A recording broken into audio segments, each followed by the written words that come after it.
When did you think, I'm in a cult? I probably realized I was in a cult the moment the cat stuff started happening. The message Cheryl would give about these cats were they were of God, and that we were to care for them with the utmost care and love and attention. And if we save these cats today, we will be saved in the day of Armageddon or the apocalypse. So we had to take the cats. No matter how many, no matter how much work it was, we had to take the cats if she said, take these cats. You couldn't say no. You did not have the right to say no. Like if we said no, then we'd have to leave. And why would you leave the person that's gonna save you when hell's gonna break out on earth? Why would you leave that person? You better just, buck up and take care of the cats so you don't die.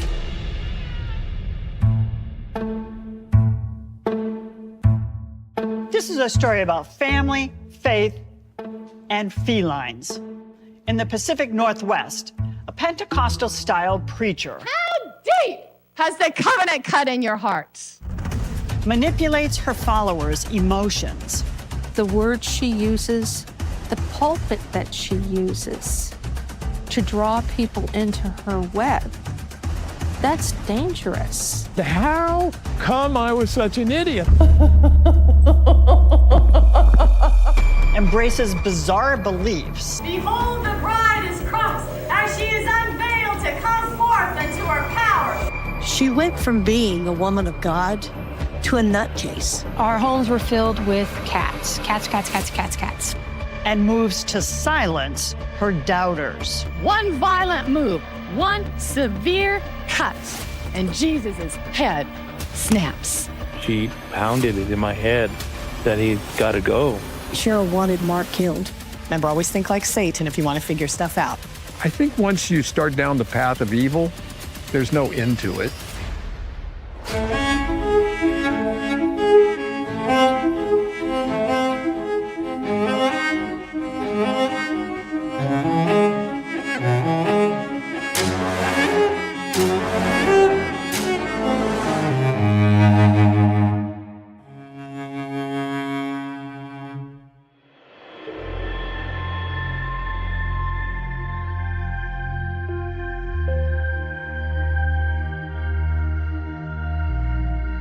These photos go back, some of them before Mark and I got married in 2006. Mark had 2 boys and a girl. I had 2 boys and a girl. It was seemingly a perfect matchup. My name's Mary Walker, and I'm the wife of Mark Walker. We came together with a lot of hopes and dreams for a blended family, for the Brady Bunch. And this was, back at a time when we were still operating under the illusion that we had a great future in front of us as a blended family. And it was really apparent real fast that that was going to be difficult to achieve. Mark was really transparent and honest about what his ex-wife, Cheryl Walker Ruthven, was involved in, even at that time. When Mark first told me about Cheryl, I tried to get as familiar as I could with her. Although, it's hard to think about, how do I take it that his ex-wife is the bride of Christ? Not sure what to do with that.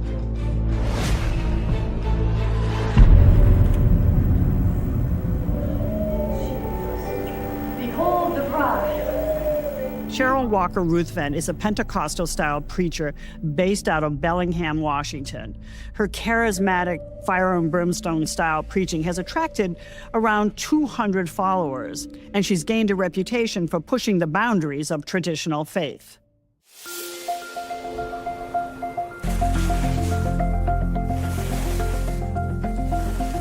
I think the first time that I met Mark's children was a trip to Whistler. We took Mark's 3 children and my 3 children, and then a friend. So there was baptism by fire, 7 kids, and a dog.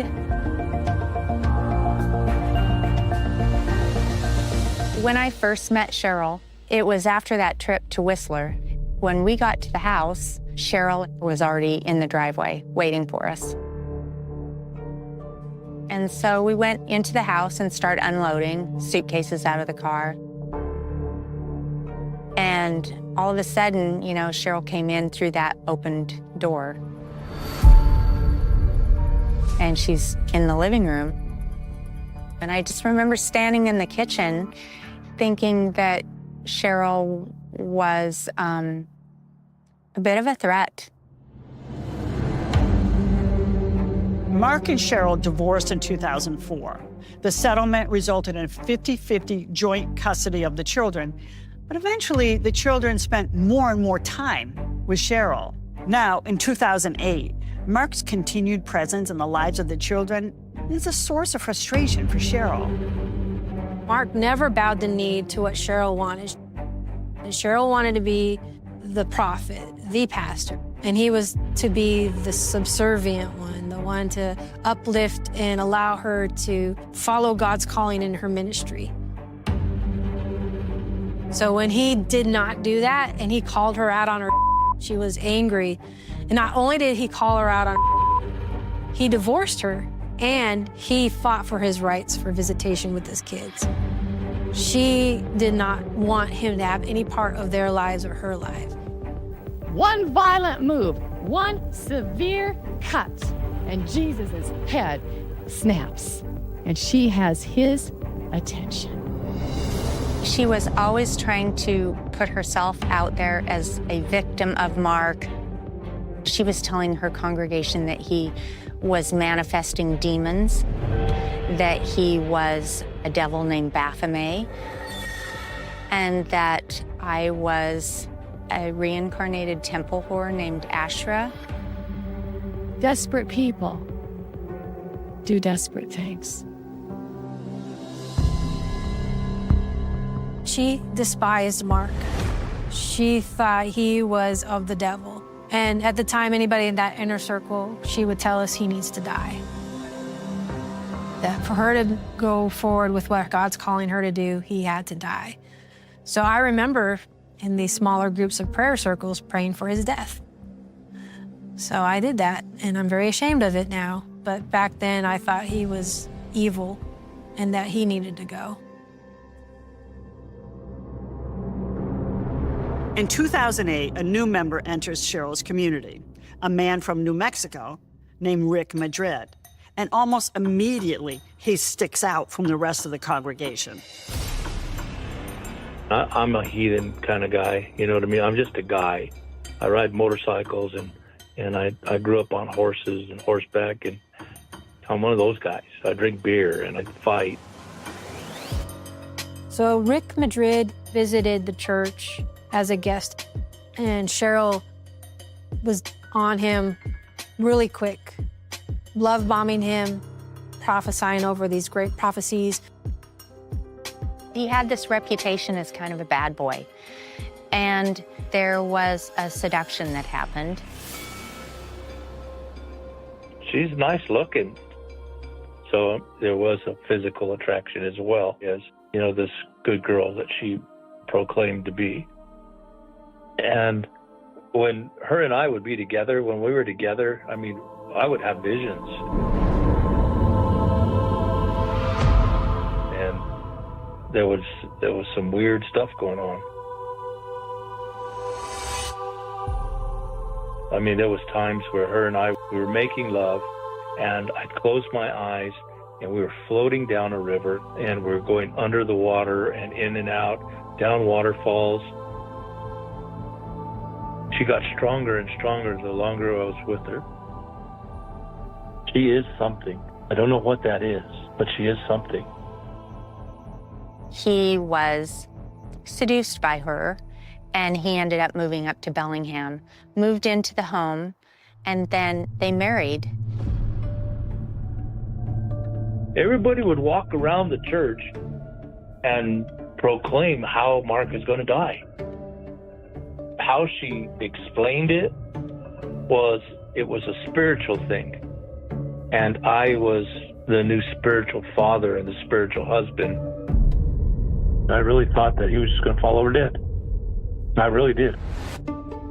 She had told me constantly that Mark was supposed to die. And then he wasn't dying. And it was getting to her. It was bugging her bad. And Cheryl starts commissioning Rick to do an evil deed. In Cheryl's world, there are no accidents at all. So she pounded it in my head that he's got to go.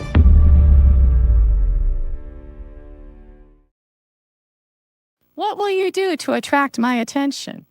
How will I sort your prayers from all the others? You never said no to the prophet. Never. And Cheryl wanted Mark killed. Literally, she like pounded it in my head that he's got to go. She went and bought an AR-15. We shot and shot and shot. We shot 1,000 rounds probably. And then it was little questions like, so how far is that over there? So then I'd shoot it. Well, how about that one over there? Can you hit that one? So it was going farther and farther, right?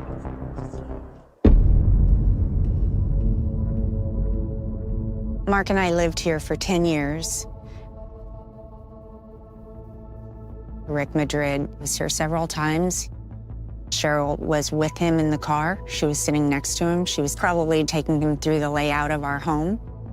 And he knew what our driveway, what our approach looked like. And she had him here telling him all those details about our everyday life. And one day it culminated with him being at the top of the driveway. Mark was outside. Rick Madrid had the rifle with him and he leveled the sights.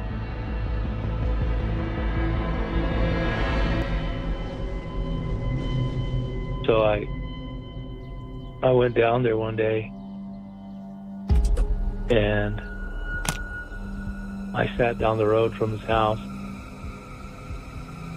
Him and his wife are outside. And I was in the pickup and I had him in the scope. And he had the rifle with him and he leveled the sights and he had Mark in his sights.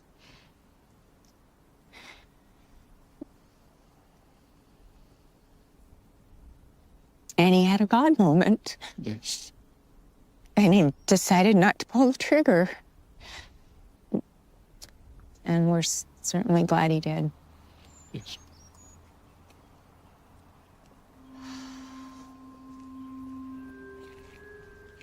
I'm very grateful. My name is Mark Walker, and I am the father of 3 children that are in a cult. And my ex-wife is the leader of that cult. I didn't know at the time that Cheryl was saying that I was the devil. I didn't know at the time that she was telling everybody in the cult to pray for my death. I didn't know at the time that she was going around and having my kids talk about different ways to kill me. My own children,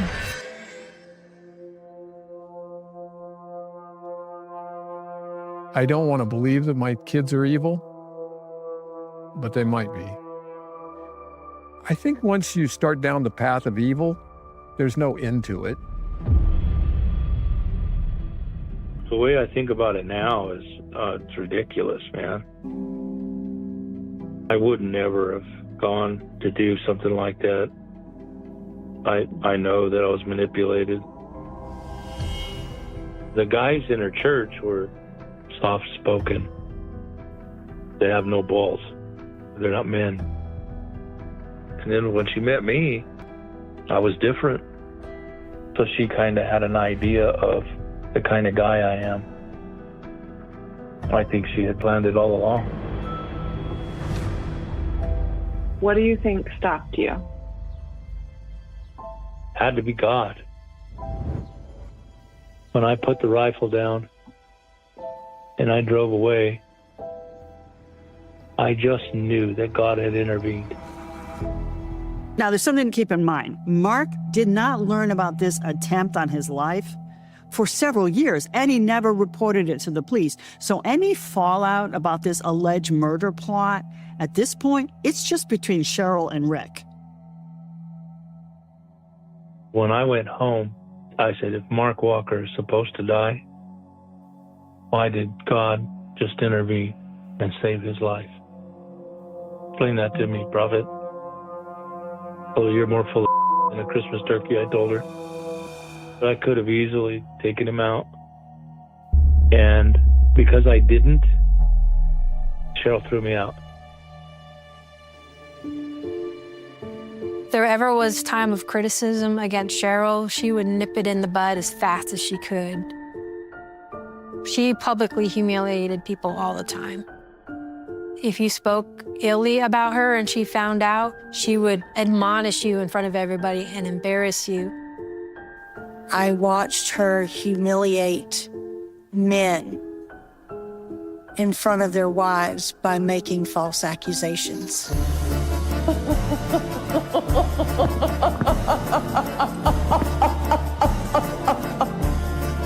She's the prophet.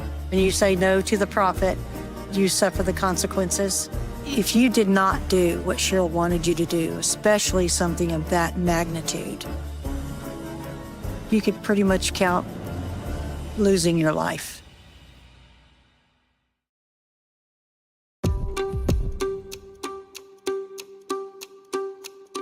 I met Cheryl in Spokane, Washington. My mom told me that I should go meet this gal that was working at Nordstrom's. She was attractive, friendly, charismatic, so I asked her out. We only dated 6 months before we were married. I was 23. I didn't understand who she was and what she was thinking, and I didn't date her long enough to figure that out. 10 months after we were married, we had our first child. We had Colin first. 3 years later, we had Landon. 6 years later, we had Olivia. I felt like it was my responsibility to stay married and figure out how to make it work. I was raised in a very conservative Christian family, and I always wanted to go to church, and Cheryl wasn't into church until she found Gates of Praise.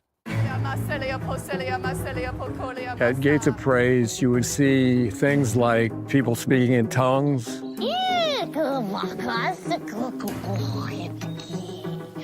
people doing exorcisms, taking demons out of people, things that I wasn't used to. When Mark met Cheryl, she didn't seem particularly interested in religion, which is curious. In some ways, her discovery of Gates of Praise and the time she spent there is the origin story of a cult leader. Gates of Praise was led by Debbie Lynch, and Cheryl was very attracted to her preaching. He's looking for the leaders that will say, I need to cross over. They became very, very close to the point of, I would say it's almost like an affair. I don't know if they were ever physical. There's a question that I don't know the answer to, but Debbie made her kind of like an associate pastor, and she loved that position of leadership. My time, people. You're either going to love me or hate me, but you better have an opinion by the end of this night.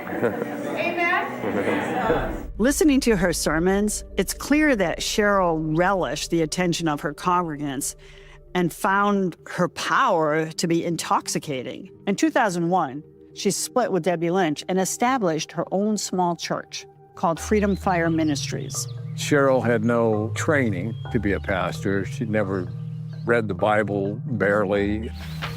The purpose of all demonic soul ties is to bring you under that spiritual canopy of authority. It made no sense whatsoever. So here's the godly soul tie, here's the ungodly soul tie. The ungodly will buddy up to the godly soul tie, and all of a sudden I will start manifesting symptoms of cancer. But I guess if you say enough things over and over again, something will come true, and people believed that she was a prophet of God. When I came into the ministry, it definitely was mainstream Christianity. And then as she began introducing these different religions, well, the diehards believed Cheryl was this prophet of God. And it wasn't Cheryl telling us to include these other religions, it was God telling us through Cheryl. And the people that sit within the temples and the sanctuaries will not be held captive anymore by your hands. She really was the joy in the center of this congregation. People wanted to be close to her. She was enigmatic, charismatic. She had a knack of reading people in the moment they met. In the beginning, it was a place that you wanted to go because you felt that freedom, you felt that warmth, you felt that acceptance. Come into the place where you can taste of what was and what is to be, that you walk in the wisdom of all ages. As time progressed, we started getting into Catholic mysticism. We got into Egyptian alchemy, and then it was paganism and Wiccan and Mother Earth and chakras and crystals.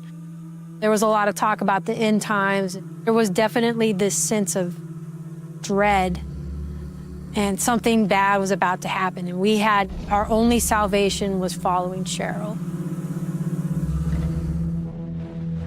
I didn't believe in what she was doing, but I wanted to stay close to my children because I was trying to figure out how exactly I could get them out of this thing that they were trapped in.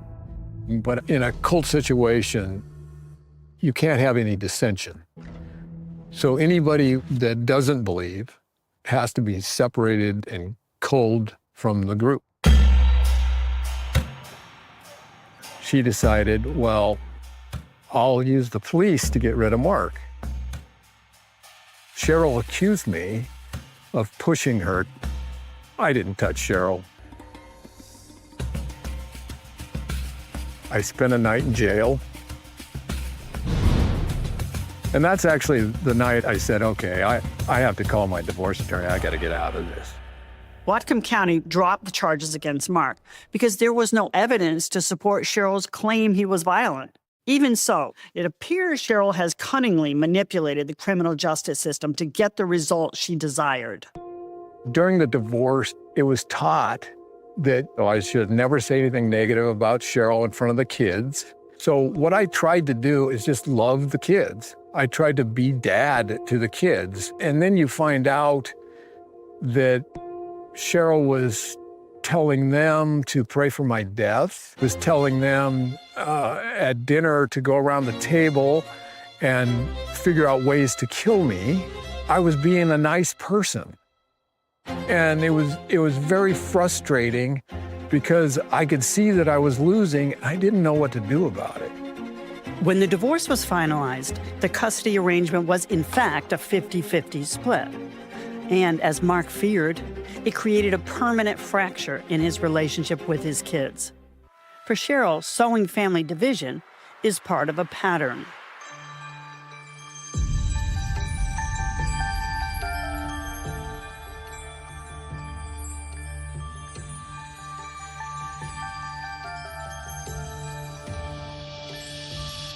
I was a churchgoer in North Vancouver, and that's where I first met my wife. We got along famously. You know, the first 3 years of our marriage, we did almost everything together. But in 2002, things took a bit of a turn. And that's when I was first informed about Freedom Fire Ministries and Cheryl. She just announced that she and her friend had been going there for some time. I was quite surprised by that because I worked 2 out of 3 Sundays. And on the Sundays that I was off, we were going to our church as though nothing was going on. And then, one day she just outright said that she was going to a place across the border and she wanted me to come. From the moment I said I would go, the demeanor of my wife and her attitude towards me changed, like total turnaround. All of a sudden, she was in love with me again. What makes your covenant cut a full circumcised heart? Cheryl would literally have everybody totally focused on her. Every word. No fruits. They can't even sustain themselves, yet pour into somebody else.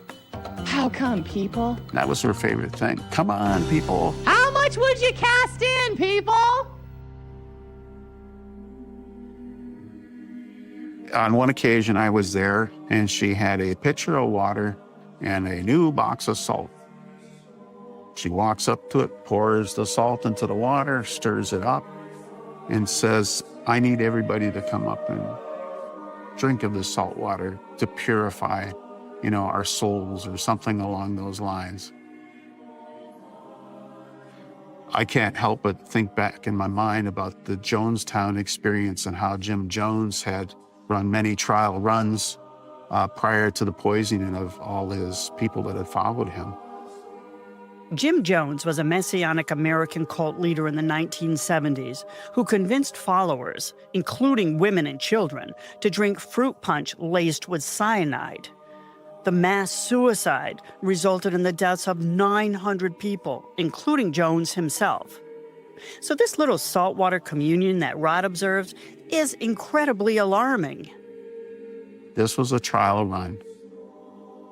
And I think she was taking note of any hesitancies, but I didn't see much of that at all. Everybody was willing to go and do it.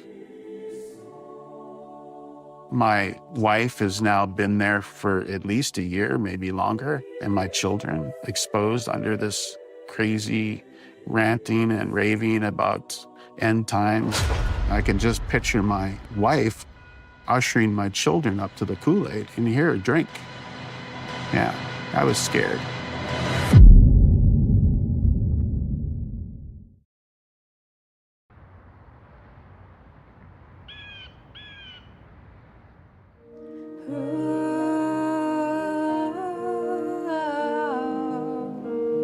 Kind of rusty.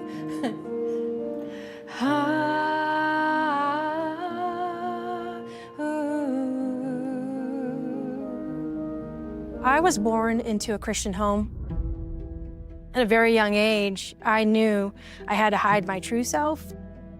My first crush was on the girl in first grade, and I was in kindergarten. But because of the religious upbringing, I just knew I needed to hide that part of me. It was a time of fear, depression, sorrow.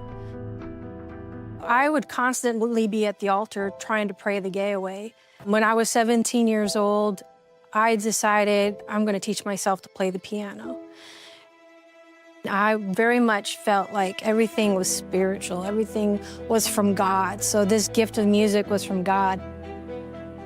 So 2004 came along, and I was 27 years old at the time. I didn't feel like I truly fit into a spot where I could show my gifts in music. And I was looking for something more. We say, God, I'm standing at the crossroads. I've heard the word, Father. Give me the guts to make the choice. When I started attending Cheryl's church, it was lively. There was life. People were joyful and joyous. And my sister Rachel, she joined the ministry at the same time that I did, or quickly thereafter. One Sunday morning, I was sitting at the piano and Cheryl was sitting on the front row. And I just started playing and singing. And when I started singing, Cheryl started to weep and fell to her knees and started praying and crying. She's telling me, you have a gift inside of you. And when you speak to people, they will hear and they will be healed. And I'm like, what? Yes, this is what I want. But this beautiful, eloquent woman is speaking to me of what I dream of. So that connection between us was pretty strong. Cheryl's power as a cult leader includes her ability to identify the needs and desires of others. But it's what she does with that knowledge that makes her dangerous. I was definitely enamored by Cheryl. As she started drawing me in closer, I was falling in love with her, I guess you could say. One evening, she invited me to meet her at our church. We're in the church at the altar. It's just us. The lights are low. I went down to kneel next to her. And she turns to me and says, it's time for you and I to go into covenant. Meaning not necessarily like a marriage, but like being one with the other person. You trust each other, you belong to each other, and you do the work of the Lord together. And she said, for us to be in covenant, we have to kiss. So there on that altar floor, I went in 110%, and I kissed her.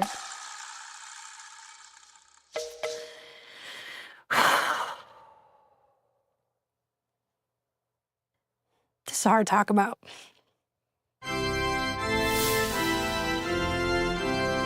It felt like forever in that moment, like I found the person I was going to be with forever.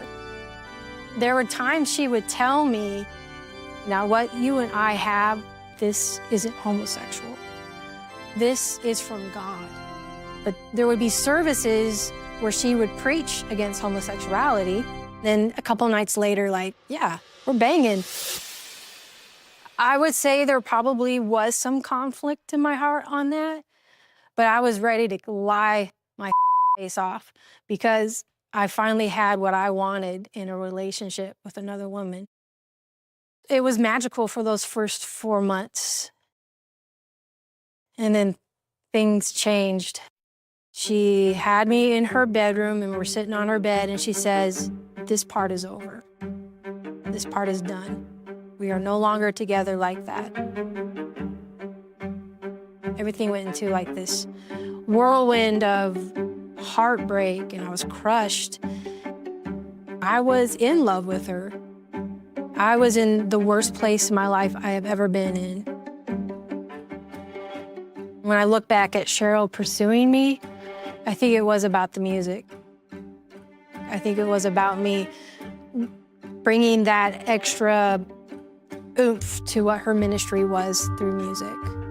Looking back, that's what she wanted. But the sad part of it is I didn't leave the ministry. I believed that if I left her, that I would be in a horrible accident or I would just simply die because I stopped believing in her. And that's how deep she got into my psyche. That I could never leave her or God would strike me dead.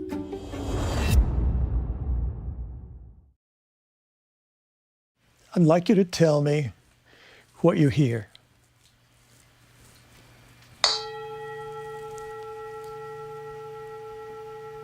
Ringing.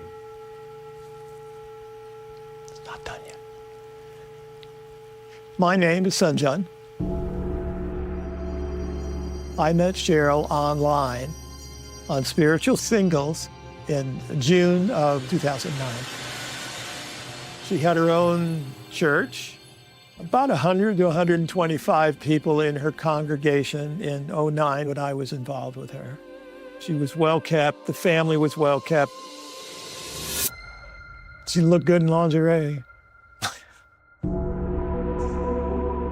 But the relationship was mostly compliance with Cheryl, and that went downhill really quickly. She didn't like the art I had in my house. I had paintings hanging, and among them are a couple of nudes. She declared the paintings portals for evil. She demanded that they be burned. I took $50,000 of the most beautiful paintings in the world and burned them in the backyard fire pit at Cheryl's demand. And I can still to this day not believe that I did that. I knew better. I looked at myself and said, how come I was such an idiot? In her relationship with Sanjan, Cheryl is clearly harnessing her ability to control, but this time on a subject outside of her church community. It's not long before Cheryl returns her focus back to the congregation and pushes them to new and strange places. Cheryl had this knack of bringing in a new religion or a new practice and tying it to what we were already doing. We would be doing Catholic mysticism one night, and the next night we're out in the woods together around a fire singing songs to Mother Earth. As Cheryl began this direction with her congregation, she said it's time to start adopting cats. Now, cat obsession in religion isn't entirely new. For example, the ancient Egyptians believed that cats were vessels that could be inhabited by their gods. But like most things Cheryl Ruthven adopts, she pushes her version to the extreme. The message Cheryl would give about these cats were they were of God. And if we save these cats today, we will be saved in the day of the apocalypse. And that's when we changed to Eva's Eden. Our shelter is a cage-free shelter. That means everyone can really interact with the kitty that they think is the right one for them. Eva's Eden became a nonprofit organization that we started to go to shelters throughout Washington, and we would take their cats that were on the roster to be put down. We would bring them into our homes. We would bring them back to health, feed them, care for them, and then start taking them to Eva's Eden, which was now a public place people could come to on the weekend to adopt cats. The cats that were there were adorable. I mean, who wouldn't want to adopt those cats? But the thing about Cheryl, 1 or 2 cats saved was not good enough. So she began working with shelters across Washington. Volunteers would pick up between 30 to 50 cats, sometimes more. People were required to leave their homes, their jobs, to come straight to the sanctuary to pick up their chosen cats. Cheryl would stand up and say, when you take these cats home, they are your number 1 priority. They come before your husbands and wives, and they come before your children. So they had to be fed first.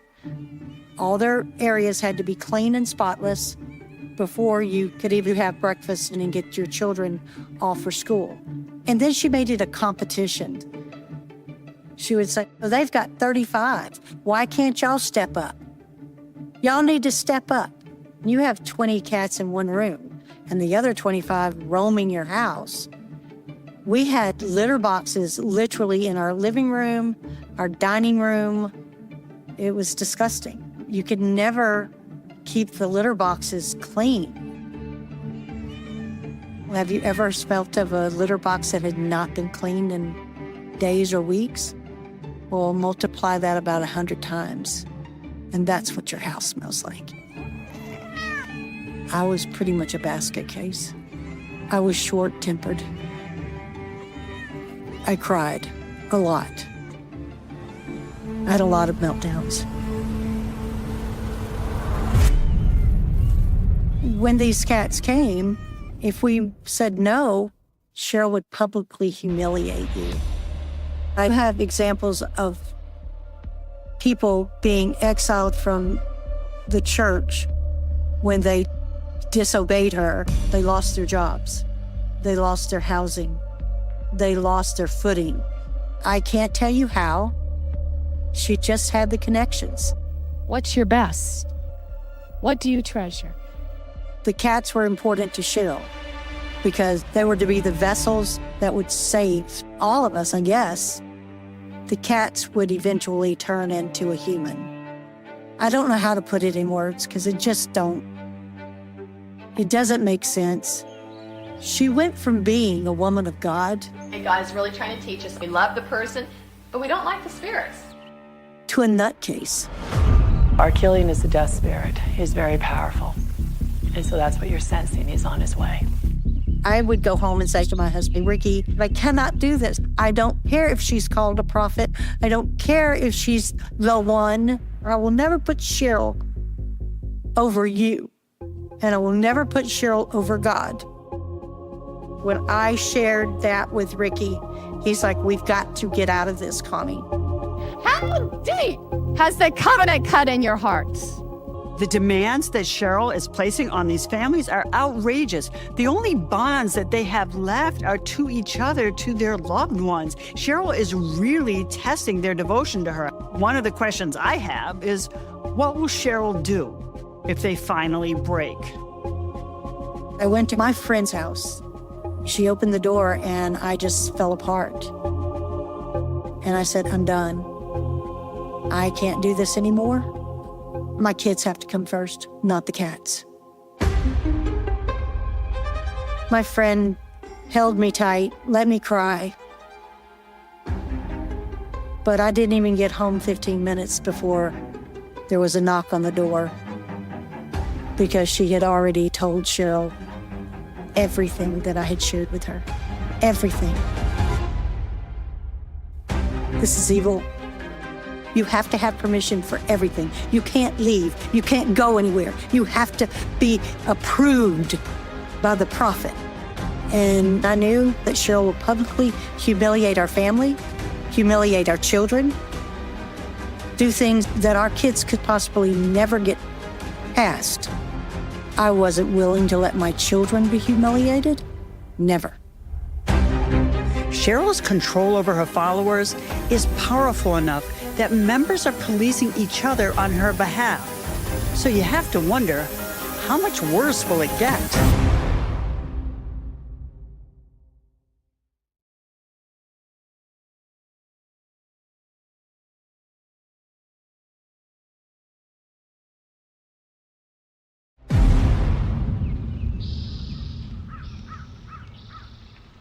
Lots of family photos of just good times through the year. But as we continued to be a family, you know, the anger grew on the part of his children. Their resentment became more and more apparent. I always felt like they were really being used as pawns by Cheryl. Like they were vehicles for her anger toward Mark. But there came a time when Mark came to the realization that if I ever saw his children, that I should run the other way and call 911 because there was only one reason why they would be here, and that would be to kill me. You wanna come up here? This is her favorite spot. Ugh. Come on. That's where she loves to lay down and look at her kingdom. I knew I was in a cult, so about 2007, 2008. There was a point in time where Cheryl shut the doors and no newcomers could come in. We became a secret religion. And the cat rescue was a front that we hid behind. That's what the outside saw. They didn't see what was on the inside. Our homes were filled with cats. Cats, cats, cats, cats, cats. If you can imagine the distress a cat's in, with being around 30 cats, what are they gonna do? They're gonna piss on the walls, they're gonna scratch the carpet, they're gonna scratch the walls. A typical home had between 14 and 30 cats in it. I had 17 in my home at that time. The home usually smelled like bleach, a combination of bleach and cat piss. People's homes were being destroyed. People were losing sleep. Cheryl would have us being up every 3 hours to make sure that they're okay and feed them and clean them. It was overkill. It was too much. I think that's probably where those seeds started to grow in my mind that this is a little bit bull. My sister and I were so close, but we were always afraid to talk to each other about our true feelings. Like, we never talked about our concerns about what was going on, because if I told Rachel, or if Rachel told me something, what if Rachel told Cheryl what I just said? People would do this. People would tattle on other people, and then when Cheryl found out, she would act upon it swiftly. She publicly humiliated people all the time. I knew I needed to get out of there, but I was so groomed, or I was so afraid I couldn't act on it, and I didn't want to leave my sister. I am the Alpha and I am the Omega. I am the beginning and I am the end. I am the start and I am the finish. This is really dangerous. Cheryl is demanding trust from all her followers, but she's also creating distrust within the group, weakening the bond they all have with each other. And she's always looking to push it one step further. We, as a ministry, went and saw Da Vinci Code together. And that is probably the pivotal point of Cheryl beginning to say she is Mary Magdalene. She has come back to the earth now as Cheryl, but she truly is Mary Magdalene. It's interesting that Cheryl chose Mary Magdalene because we know that she pulled her inspiration from religious texts, from pop culture, from all over. And in the early 2000s, the Da Vinci Code was hugely popular. First the novel and then the movie. The revelation in Da Vinci Code is that Mary Magdalene was no prostitute. She was Jesus's wife. My bride is coming forth in power, cloaked in my son's blood in this hour. Bride of power, people. Cheryl is now portraying herself as Mary Magdalene, wife of Jesus, and her followers are buying it. Communions with Cheryl, at times she would prick her finger or cut it and then squeeze the blood out into the communion, and then we would drink the communion because she was basically female Jesus, and we were to consume her blood. It kind of grossed me out a little bit, but you conform. Everybody does conform, or you pay the price. So I drank the communion with her blood in it. Cheryl is constantly pushing her followers out of their comfort zone, testing their boundaries, keeping them on their toes. But as she refines her control tactics, you have to ask yourself, what is she ultimately after? What's the point of all this? I was expecting a income tax return check. We had already talked about using to pay off some bills and maybe get a little bit ahead, not much, right? The check arrived and I didn't know about it. My then wife took the check to the bank and cashed it and took the money out and opened another bank account. I had felt in my mind that maybe she was planning something. When that transpired, I became concerned. Something just didn't feel right. Hi, I'm Rod's sister. My name is Carol. Rod has something that not everyone has in this situation. He's got family members outside Cheryl's grasp who know how to research, and that's what they do.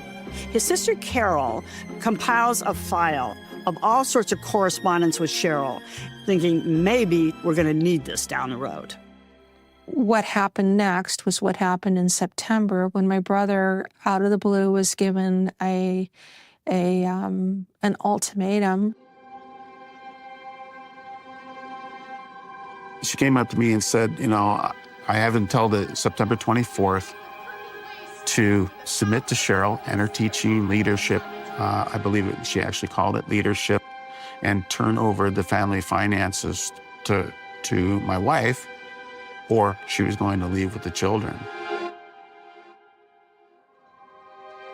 That's stunning that somebody would say something like that to a spouse, that if you don't comply with what I want from you, I'm going to take everything you value from you. How much worse can it get? It's as bad as it gets. That was a Saturday, and on a Monday, I went to work as I always did. Everything was normal in my household. And I came home from work, and the house was empty. And I went into my son's room, and there were all these goodbye cards. I had absolutely no idea where my children were, where she was. I came to understand that she had been plotting this for some time. Now, that was on a Monday. Tuesday, we were in court. Well, all the research was ready to go. We got before the judge that day, and Rod went through everything systematically. The judge alluded to the fact that my wife had surrendered her autonomy to Cheryl. The judge at that time believed that Cheryl and the ministry and its members posed a clear and present danger to the children. My brother was given interim sole custody, sight unseen, even though we did not know where the former wife and the children were. So for the next number of days, we were racking our brain trying to figure out where they could be. I was terrified. Where is my wife gone?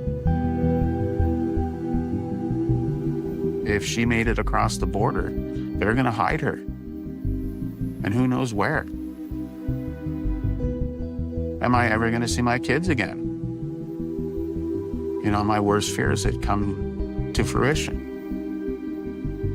The kingdom of heaven suffereth violence, and the violent will take it by force. There's the cut of covenants.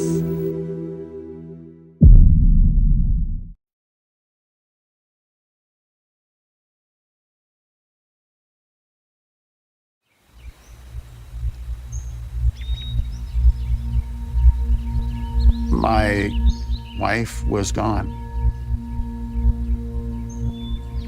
We still didn't know where she was. They were gone for 8 days, and I received a phone call.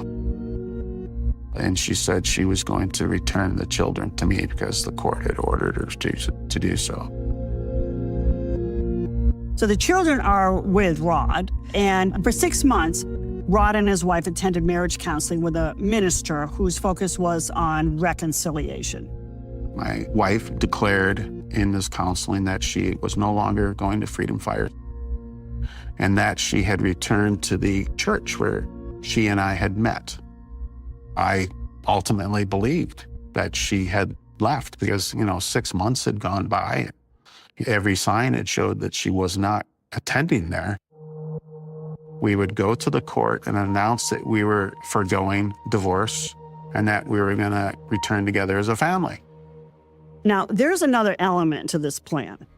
Rod agrees to let the children change their primary address to her house while they look for a new house that the family will eventually move into, and they'll all be back together, reunited.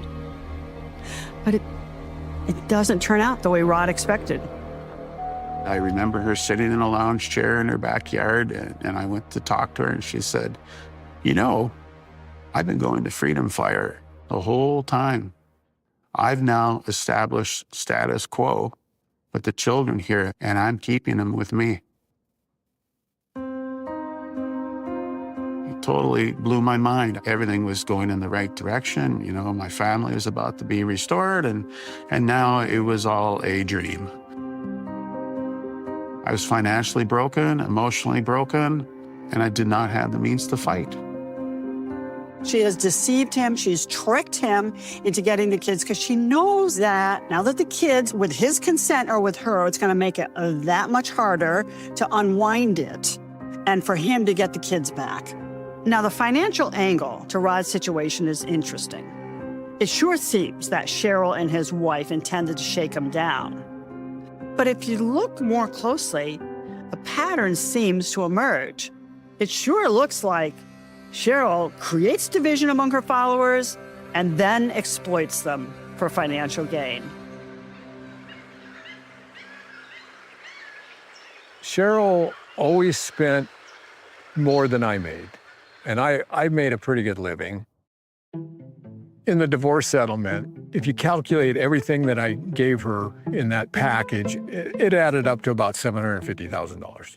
Even though she told the congregation and my children that I wasn't paying child support, that I'd left her destitute. All offerings that we give within our temple are not equal offerings. Our tithes we are commanded to do. Cheryl would just rail into us over and over again, tithe and offerings, give money for this, give money for that.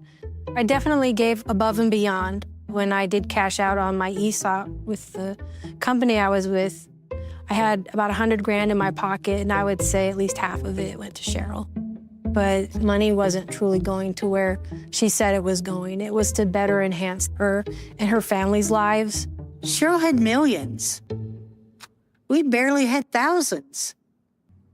But she wanted everybody's.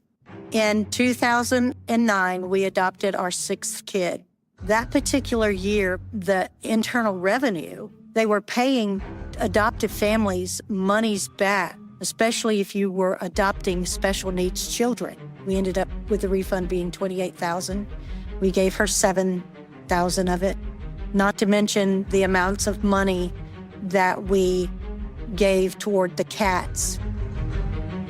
Cheryl was getting the cats from the shelters, at no cost. But we did have to pay for all the food and the litter, and then we had to pay adoption fees. Then all of that went into Cheryl's pocket.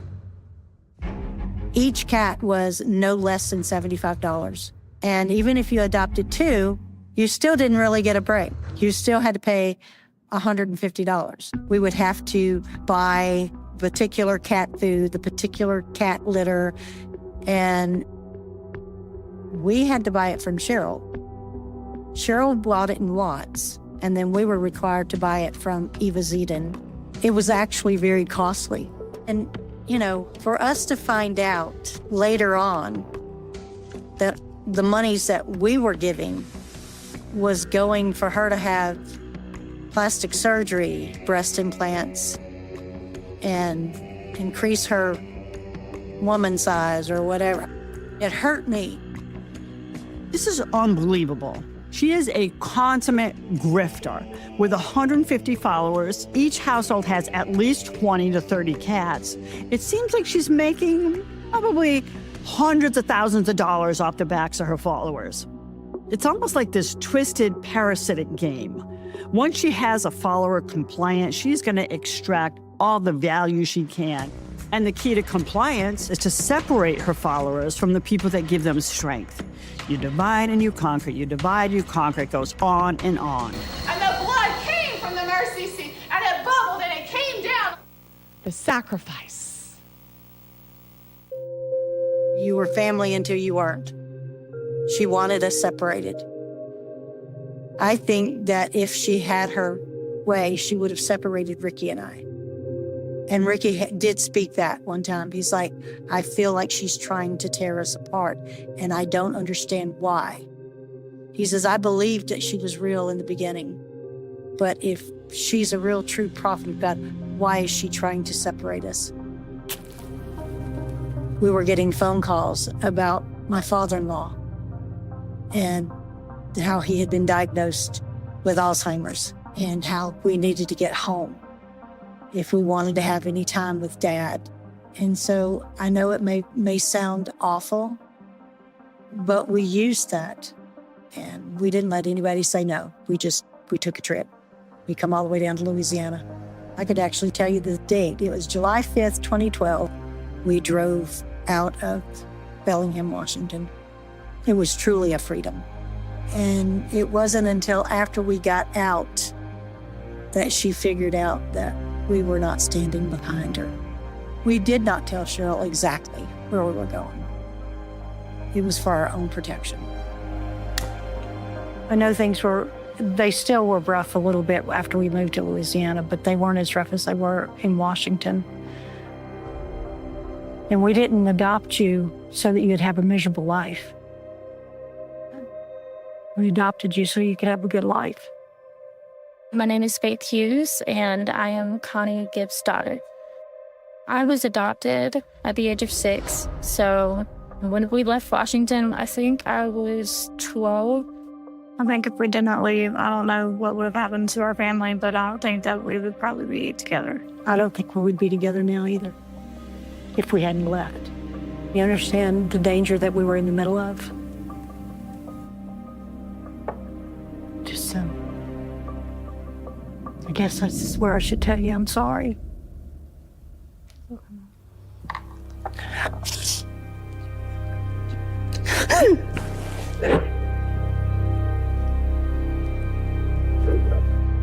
When we moved down to Louisiana, I was glad that they did that. I wanted friends, and I wanted my family, and I wanted my happiness. So I was actually very grateful that it happened the way it did.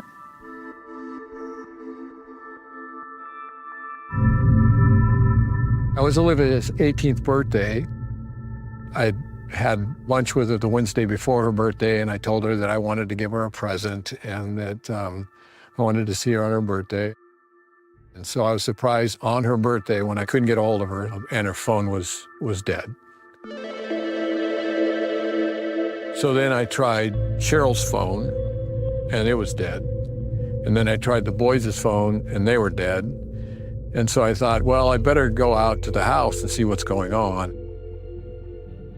I went up to the house. I saw there were no cars in the driveways, and I could see in the window that all the furniture and everything was gone. And I initially rang the doorbell, and then I could see in the door it was completely empty. I was frantic and devastated, and I called my wife, and I was at a loss for what to do. Where could they be? I had no idea what was happening.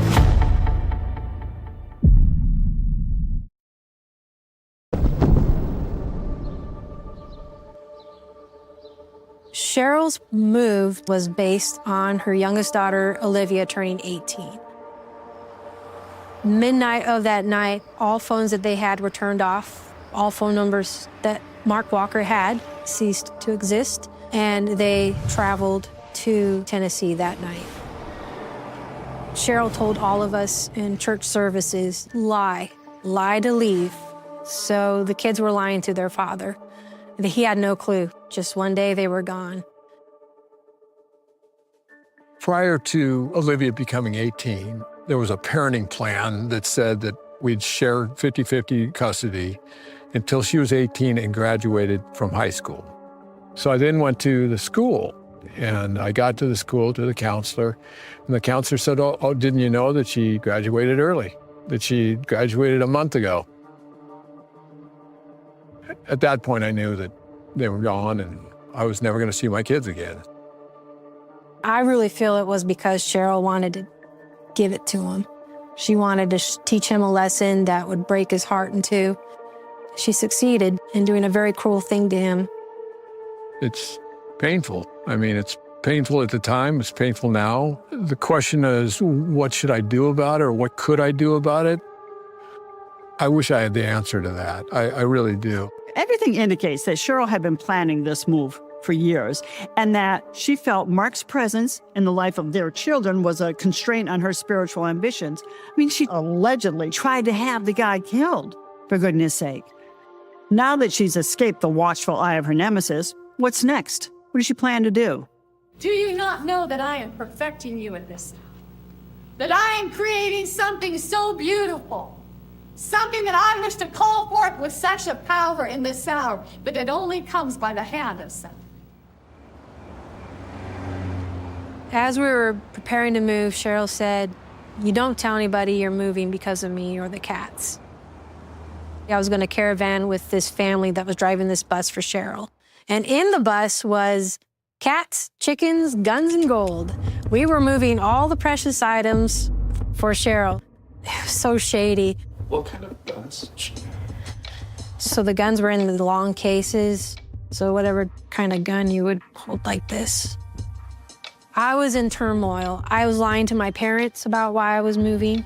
I was lying to my job and people I cared about at my job why I was leaving. It felt like boulders in my heart to have to lie. I knew I needed to get out of there, but I was so groomed, or I was so afraid I couldn't act on it. Eventually, Mary on Facebook was doing searches, and somebody posted that Cheryl and Olivia bought a horse in Tennessee, and that's how we ended up finding them. When she moved to Maury County, she bought a 42-acre piece of property up on a hill with cash for almost $1 million. I called the sheriff and said, I would like to have a welfare check done on my adult children. The sheriff, instead of calling my adult kids, called Cheryl, who's their abuser in my mind. Cheryl, of course, told him that I was a terrible human being and, I'm the devil. And so when I called back to the sheriff, he basically said, well, you're abusive, you're not to be in contact with them, and if you come here, we'll arrest you.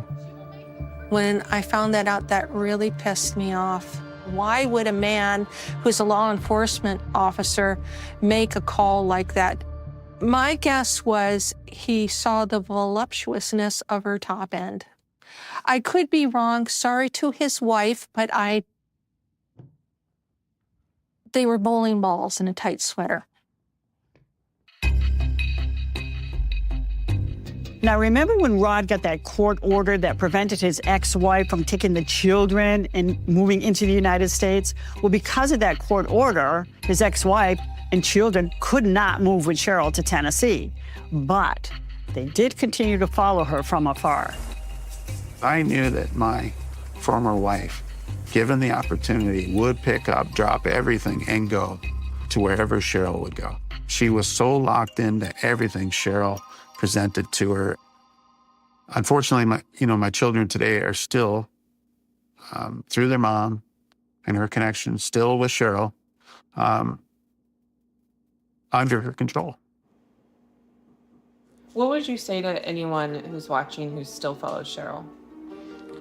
My advice is run. Run as fast as you can, as far as you can. Grab your family, leave everything behind, and go. Get away while you can. You could be next.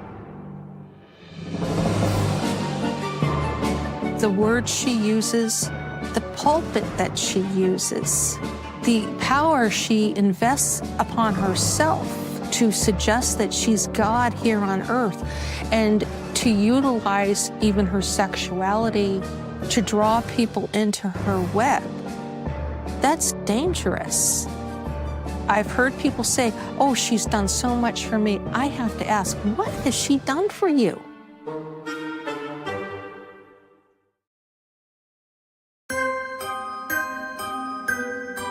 I moved to Columbia, Tennessee, got a job, was trying to make ends meet, living with all these families and cats, and it wasn't fun.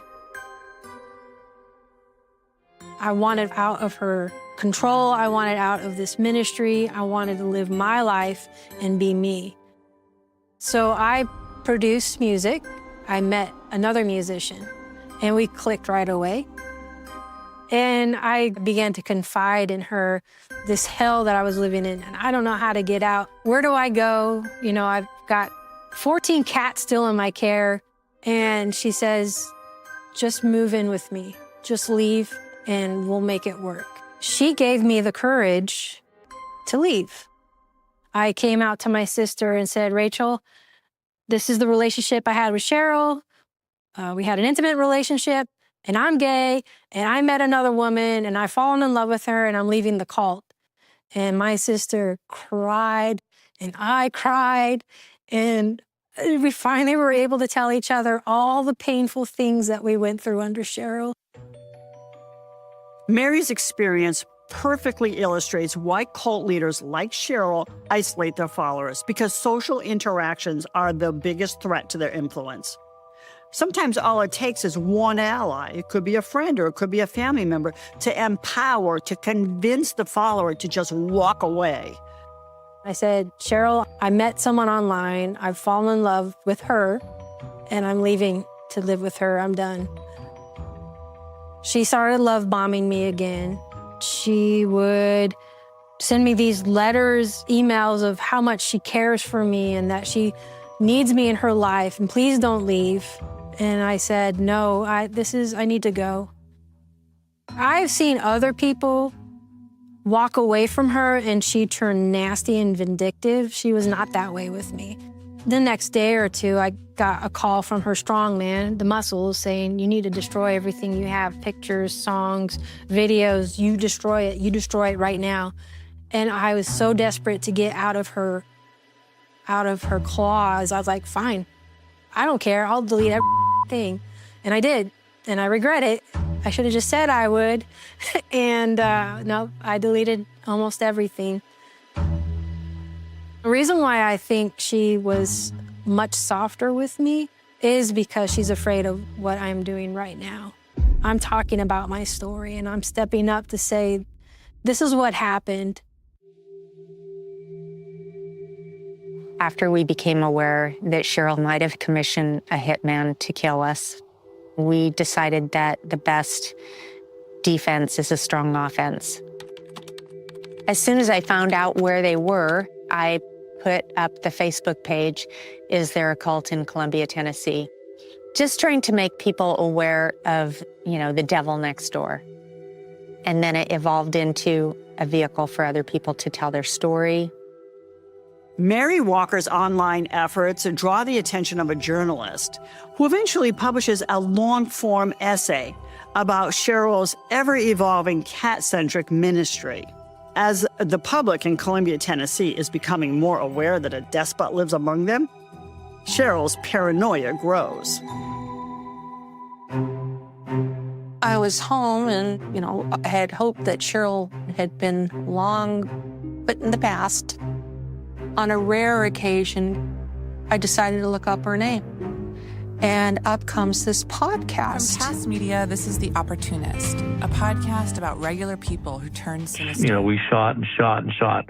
We shot 1,000 rounds probably. This person by the name of Rick Madrid is essentially admitting that he had been in a conspiracy recruited by Cheryl Walker Ruthven to commit murder in Washington State.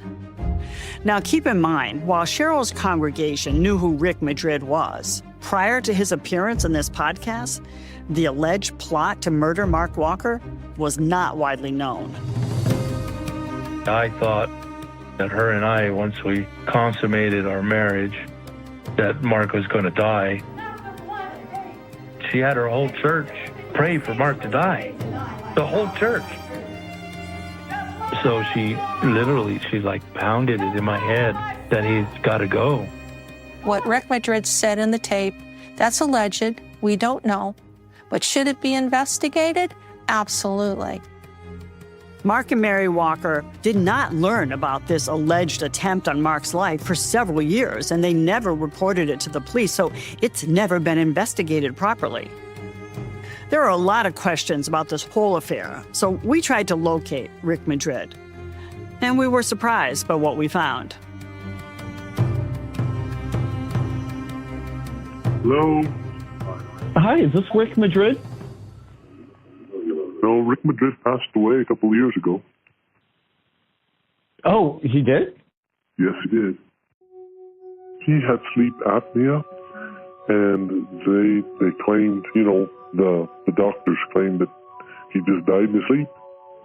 Oh, man, I'm sorry to hear that. I had some questions about his experience with Cheryl. Do you know anything about Rick's time with Cheryl? No, I sure don't. He moved out there to Washington and was up there about a year and then came back home and didn't talk about any of it. So Rick appears on this podcast, and months later he dies. Could that be a coincidence? Absolutely. We know that Rick was living in New Mexico when he passed. And New Mexico does not release death certificates to anyone but family members. And we couldn't locate a published obituary, so we cannot independently confirm his death. For former followers of Cheryl, that raises a lot of questions. She has a finesse about her that convinces people to do whatever she wants. The fact that he backed out of what Cheryl would want him to do, and the fact that Rick went public with it, put a mark on his back. I believe Cheryl is dangerous, but I believe she's more dangerous with the power that she gets over people, because she's the prophet. I find it suspicious that he died of unknown causes. Cheryl did ask Rick, supposedly, to assassinate her husband. What else does he know that could damage her and her reputation even more than it is already? I believe Cheryl could potentially be capable of orchestrating someone's passing. And if she can ask for that to happen, what else can she ask for if she feels cornered and has no other way out?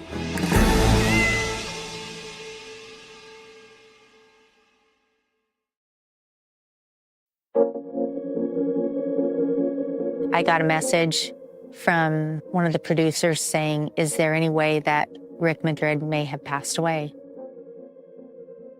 I was kind of surprised and upset by it because Rick ended up being a good friend. Like, if you can be friends with your hitman, we were friends with the hitman. We've been told that Rick died of sleep apnea. It's possible, but be kind of unusual. We've been told he had a brain aneurysm.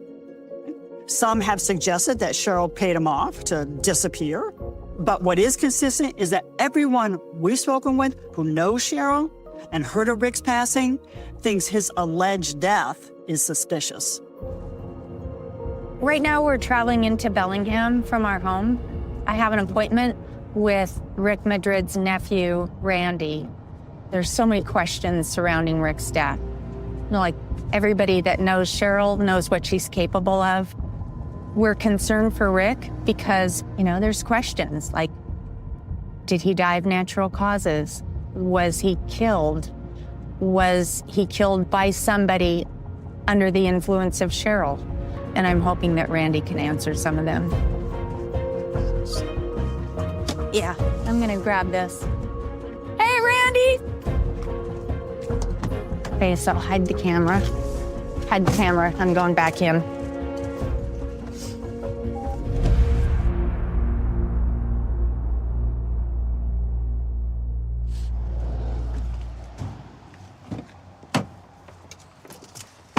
Holy. Your papers? Rick told him that Cheryl wanted him to kill us. Yeah.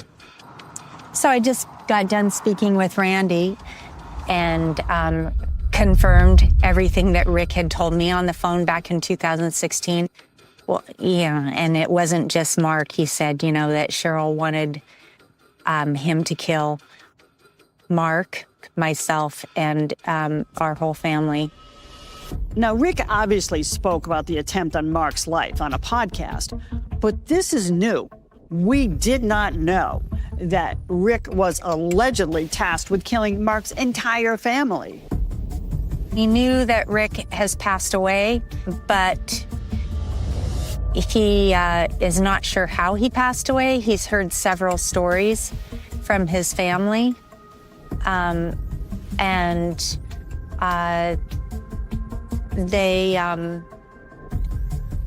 they've all given him a different story. So why are we even theorizing about Rick Madrid's death? So if Cheryl is complicit, then this doesn't look good for her, to her followers, and to the community if it gets out. Now, the alleged conspiracy to murder Mark Walker can't be prosecuted because too much time has lapsed. The statute of limitations has passed on conspiracy.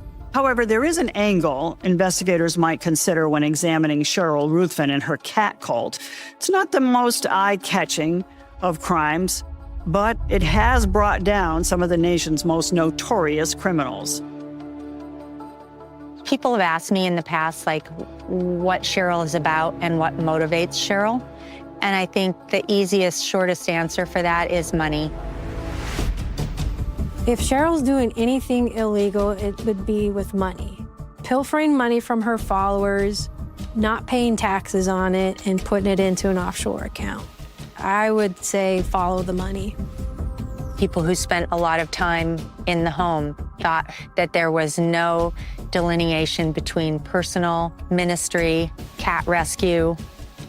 If Cheryl needed money, it was all her pot. Now she has at least 3 accounts offshore in Panama. I have no idea what's in there, but somebody should. Where's the gold? Where's the silver? Where's all the precious metals that she transported from Washington?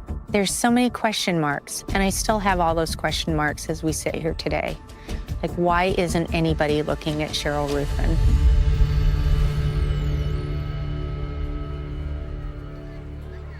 It has come to my knowledge that Cheryl no longer lives in Columbia, Tennessee, but she has picked up roots again and moved to Columbia, Kentucky. I think she needed to change where she lived because she was in the spotlight.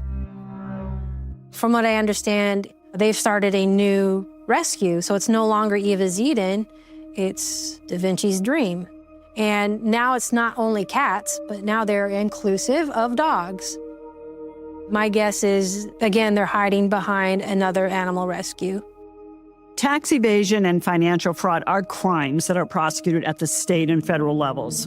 If Cheryl's nonprofits and other entities are investigated and evidence of wrongdoing is found, it is possible she could face criminal sanctions, whether it's a fine or probation or even a prison term.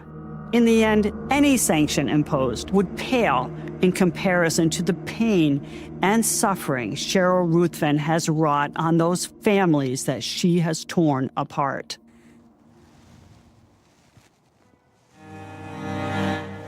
The level of control that this person has. You ask me if she's dangerous, I say she's dangerous. She destroys families. She destroys people. I haven't spoken to my children since the day they left, which is February 11th, 2013, so 11 and a half years. My children aren't children anymore, they're adults.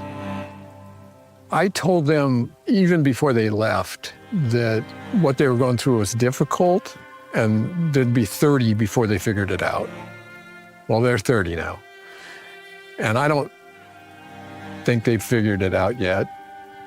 I don't know what to do there.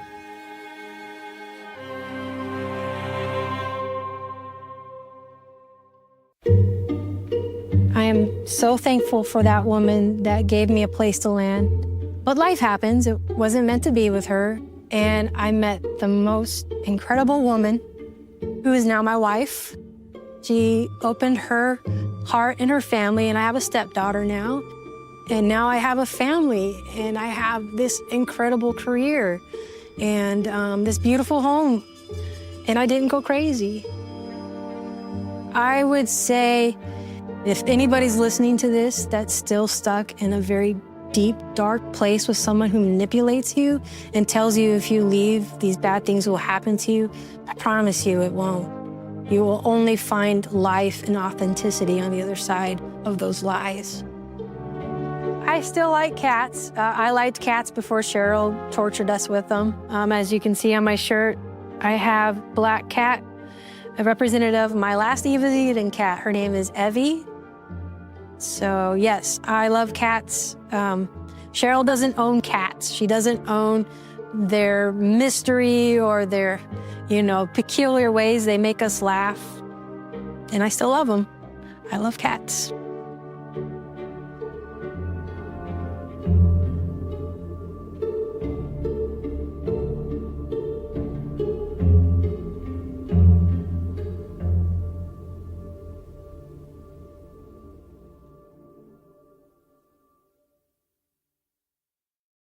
The following program is rated 14+ and may contain coarse language, violence, nudity, mature subject matter, or scenes which may not be suitable for all viewers. Viewer discretion is advised.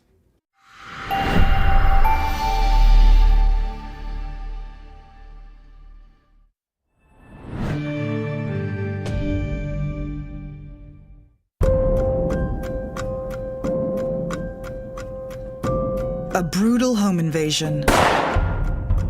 A young woman gunned down in her prime, and a decade-long search for the truth. This was a very intimate, strange killing. With two possible stories and conflicting evidence for each. If there's so many small lies, what are the bigger lies out there? Forensic evidence usually proves what happened, but sometimes it has to prove what did not. Financial documents don't lie.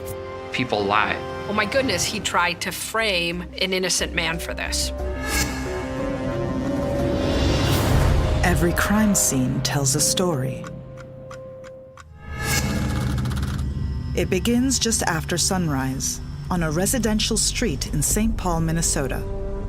State Patrol 911. Someone's trying to break into my house. What city are you in, St. Paul? I'm in St. Paul. Hang on just a second. The caller is 25-year-old homeowner Heidi Furcus. She's scared. She is a bit confused. What address are you at? 1794. 1794 what? 1794 Minnehaha Avenue. Heidi screamed, and then the call goes dead. Well, I don't know where she went there. Just over 1 minute after Heidi's call ends, another 911 call comes in. State Patrol 911. Somebody has broken out. Okay, are you in St. Paul, sir? It's Nick Furcus, Heidi's 27-year-old husband. You've been shot? Yes, please. Okay, stay on the phone with me, okay? Nick is screaming and asking for help. He's been shot, and it's very clear that he's in a lot of pain. Is the person that shot you still there?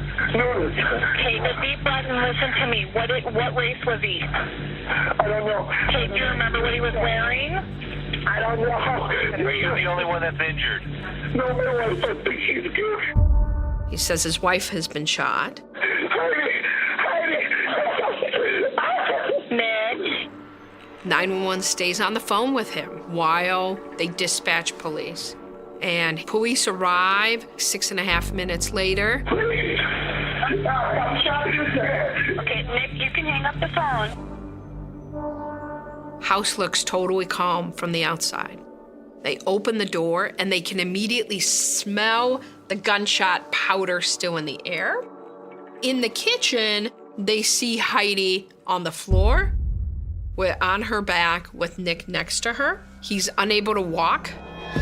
Nick is rushed to the hospital. Sergeant Jim Gray is the first lead investigator on the case. When I went inside of the residence, we saw the shotgun that is laying on the floor in the foyer area. The double-barreled shotgun is just inside the door, next to a small table. On this table, there's a water bottle, there is a receipt, a beer bottle. Past the front entryway, they see a pair of jeans that are partially pulled out. And then further ahead, Heidi was laying deceased. Heidi was shot almost square in the back. Her spinal cord is severed. She falls straight down. She's paralyzed. So where she is essentially where she was shot. Heidi's declared dead, but Nick isn't told yet. He's being treated for a gunshot to his upper left thigh. His injury is not life-threatening. A St. Paul police officer goes to the hospital to speak with Nick. They do a 15-minute recorded interview. Nick, can you tell me exactly what happened? Yeah. I got up to go to the bathroom or get a glass of water. I heard somebody fiddling with the front door. I woke up Heidi to have her call the police. I grabbed my shotgun out of the closet. When you were doing this, where were you? Up in our master bedroom. Nick told us that he was bringing the jeans because his wallet was inside the jeans. They went downstairs to exit the house towards the back door. And then we decided we were going to run to the garage and just get out of the house. But before they could do that, the intruder got in. The door opened up and Heidi kept going and I turned, got grabbed. Nick and the intruder then wrestled over the double-barreled shotgun. We were kind of both holding onto the gun. And as they wrestled for the shotgun, it discharged. And that's when Heidi fell down. Nick and this intruder continued to wrestle for control of the shotgun. And then that's when it went off a second time and struck Nick in his thigh. And then this burglar ran out of there and disappeared. And Nick then somehow got himself over to Heidi and called the police.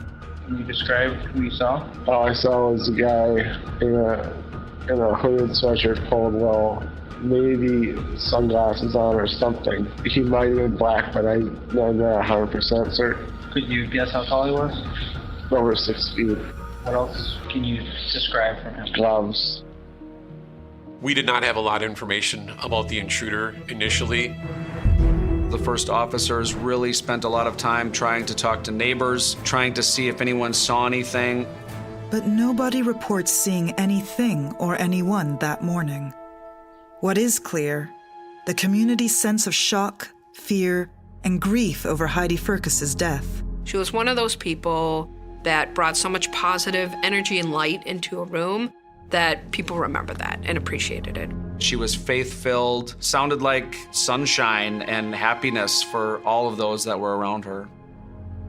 This was a very intimate, strange killing that involved a home invasion burglary. And the intruder being out there that committed this crime was very scary for our residents. The search for evidence of the intruder begins. We had already contacted our crime lab to have them come out to help us process the scene. They swab that table, they swab the door. They collect possible fingerprints. They do an examination of the shotgun. They do notice a fiber by that trigger guard of the shotgun, a blue cloth fiber. We analyzed the door extensively, looking at tool marks, looking at the lock mechanism and see, did it look like somebody had forced their way in? They do see some marks on the frame around the door. As CSIs process the scene and collect evidence for analysis, Nick is released from the hospital and meets with Sergeant Gray at the police station. This is the same room where Nick and I had our conversation. It's definitely a flashback. Sergeant Gray begins by asking about Nick and Heidi's relationship. You guys have any problems or anything like that? Just the normal stuff, like, stresses about finances. But I would say we're still best friends. With regards to the relationship, nothing really stood out. He didn't think that Heidi was seeing anybody, and Nick denied seeing anybody else. You guys aren't behind in the bills or anything? We are behind in the bills. We foreclosed on our house. Okay. They actually owed more on the house than it was actually worth at the time. We have to be out by Monday. Tomorrow. Nick and Heidi's eviction from their house was set for 12 noon, the day after Heidi's murder. When Nick told the police about that, I think they were very surprised. There was food in the refrigerator, clothes were still hung up in the closets. I thought it was extremely weird. The house was impeccable, that there was nothing packed up, nothing boxed up. The foreclosure was obviously something that we wanted to look into, and he was only giving us the tip of the iceberg when it came to that. Do you have any questions for me, Nick? Well, I just want to know the final answer on Heidi. We're about an hour and a half into our conversation, and that's when he finally asked me about whether or not Heidi survived her injuries. There's a couple parts of my job that I really hate, and this is one of them. We did not want to tell Nick that his wife had passed away because sometimes a witness or victim can tend to, for lack of a better word, lose it. She didn't make it. I figured that. And I figured I'd give him some time to be alone so that he could grieve in peace. I wanted to see what his reaction was going to be. Once I told him that, he did not cry at all. Not what we normally would experience, something like this, where we would have people openly weeping, crying, screaming, and yelling, those kinds of things.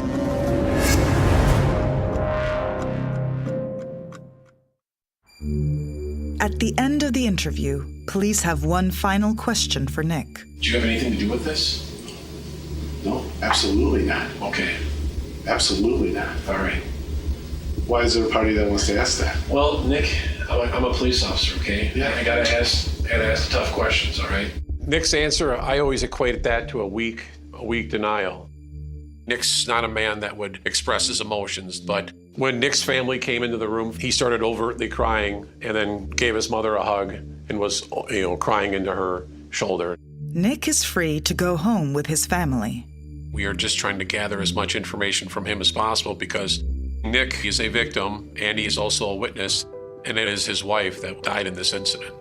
So as a matter of protocol, detectives must look into Nick's background, starting with his interview. We were trying to follow up on the information that Nick provided to us during our conversation about the foreclosure. They began to gather all kinds of bank statements and mortgage documents and insurance documents and loan payment information.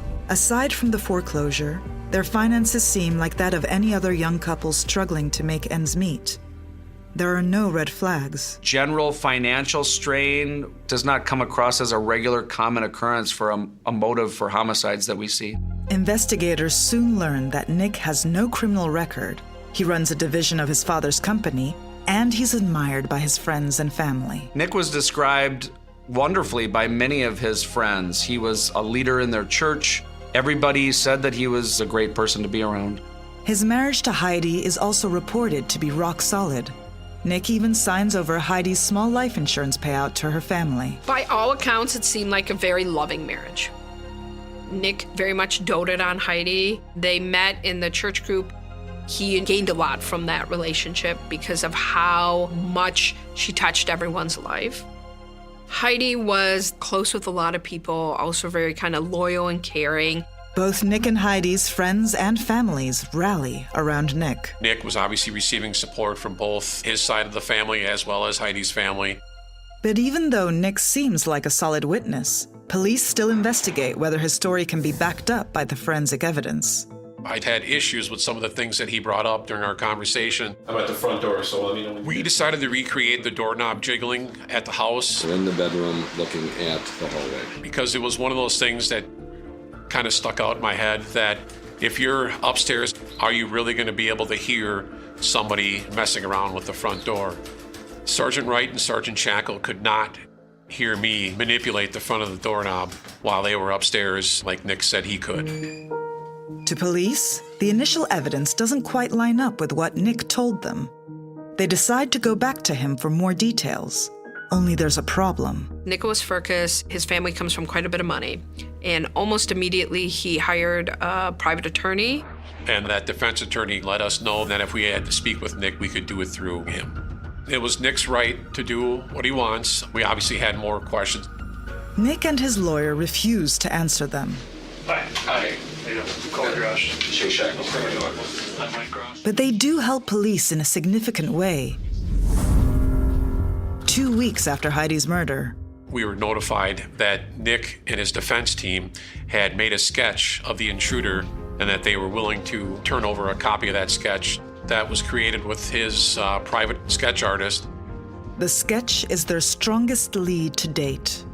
It's released far and wide in the hopes that someone will recognize the intruder and break the case wide open. That's obviously exciting for the police department because that gives us something to go on. That gives us someone to find. It gives us something to research, something to do. We got a few leads and we did follow up on those, but nothing came to fruition for us. As the year goes by, detectives hope the case will move forward when the forensic results from the scene come in. At that time, the fingerprint process and the DNA process was quite lengthy. We did not get DNA back in this case until almost a year later. The results don't give investigators much to work with. It's only Nick's DNA on that shotgun. And inside the house, there were no other fingerprints aside from Nick and Heidi's. The results from the fiber found on the firearm are also inconclusive. They can't say exactly, but it could have come from the jeans.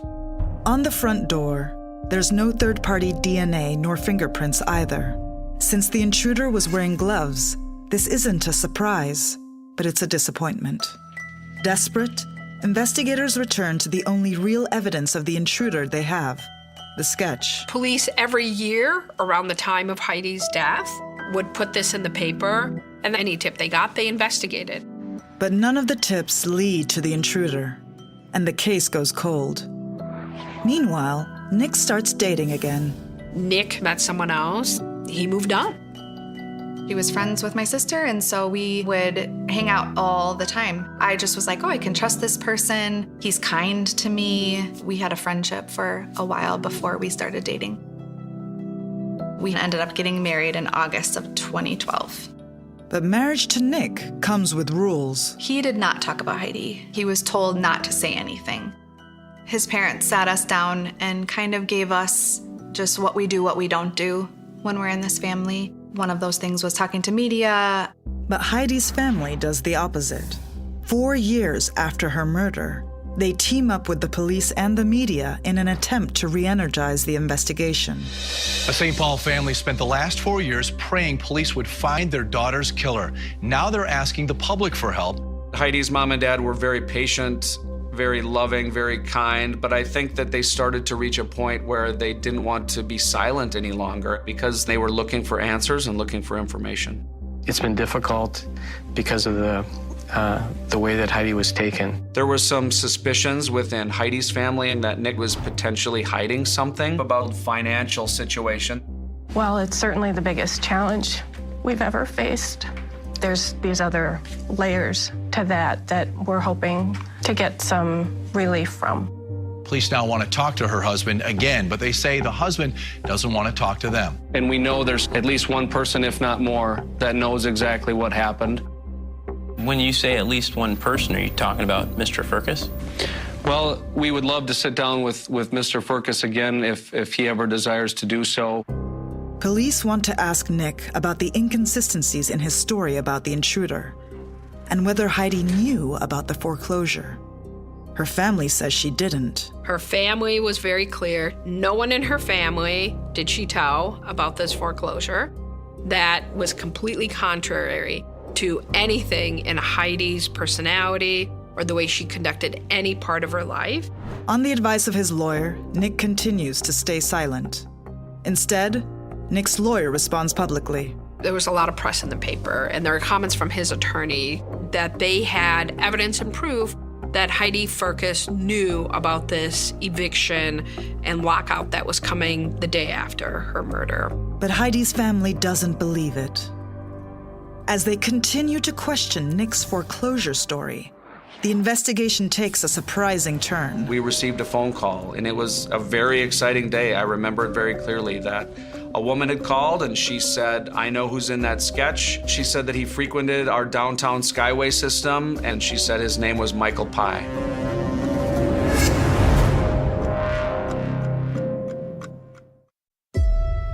Armed with the name of the intruder who killed Heidi Firkus, investigators jump into action. They learn he has a long rap sheet, and in 2015, when the tip comes in, Michael Pye is in jail. He was incarcerated for breaking into homes and committing burglaries early in the morning in the same community where Heidi was killed. And when we started to look at his booking photographs, it was unmistakable. There was no doubt that this sketch was of Michael Pye. It is uncanny how identical it is. The eyes, the face, the nose, it's exactly Michael Pye.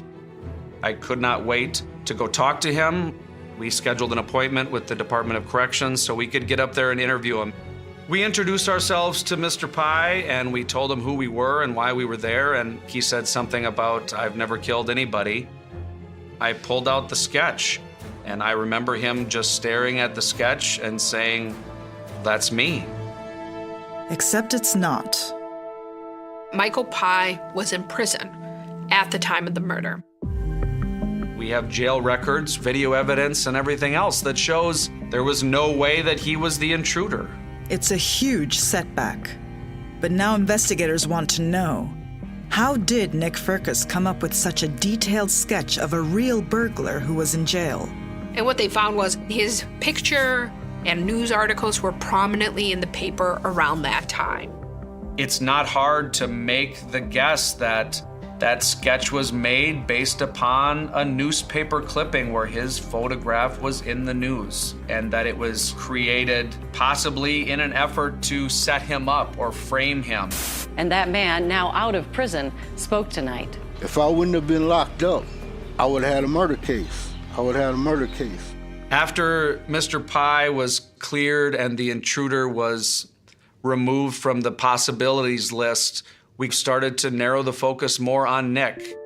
It was at that time that we started to delve more into the financial records and the history in their past. Over the course of the investigation, detectives had gathered hundreds of pages of financial documents and correspondence. They bring in Kevin Sullivan of the Financial Intelligence Unit to help them make sense of it all. Heidi was not there to tell the story. We had to use these documents to tell the story of what happened in the last 4 years of their marriage. People lie, but a bank statement doesn't lie. Financial documents don't lie. They're the best informants out there. Sullivan uses the documents to create a timeline of the couple's financial activity. So this is the timeline of the activity from 2003 to Heidi's death in 2010. Nick and Heidi were married in 2005. 2007, in August, they buy a house. All of a sudden, things started changing. Within a year, we're $17,000 in debt on that credit card. Then the next month, they stopped paying the mortgage. Their last mortgage payment is September 2008, 19 months before Heidi's murder. By June, the house is no longer theirs. The house has been foreclosed on. They're both summoned to court to set an eviction date. Even though Heidi works just a block or two away, he says she's not available. The issue here is Nick is the only one who signs this document. Heidi was not at the hearing. In fact, Heidi's signature was nowhere to be found. Was there anything in any of the documents indicating that Heidi had communicated with the banks? No. Had she signed anything? No. He's the only one who signed paperwork after their mortgage. When people ask, where did the money go? Nick just became incredibly irresponsible. It just went to general spending. Investigators conclude that Heidi was completely unaware of their financial situation. As police try to determine what else Nick might have lied about, his second wife Rachel starts to have questions of her own. I first started to notice him lying about small things, normal medical bills that weren't getting paid. Collections would call me. I would ask him about it, and he would just say things like, well, I tried to call them, but they're not calling me back, or the bank messed things up. If there's so many small lies, what are the bigger lies out there? I just started to do my own investigating, I guess. I would search drawers, I would search his closet, and so I would just dig through his stuff. And honestly, I didn't know what I was looking for. And then I found that letter that said we hadn't paid our property taxes and that we were going to be foreclosed on in 2020. Looking at a paper that said you were going to be foreclosed on and knowing his past terrified me because history was repeating itself. After Rachel discovered that Nick had been lying to her, she snuck out of the house. I just knew that he killed Heidi.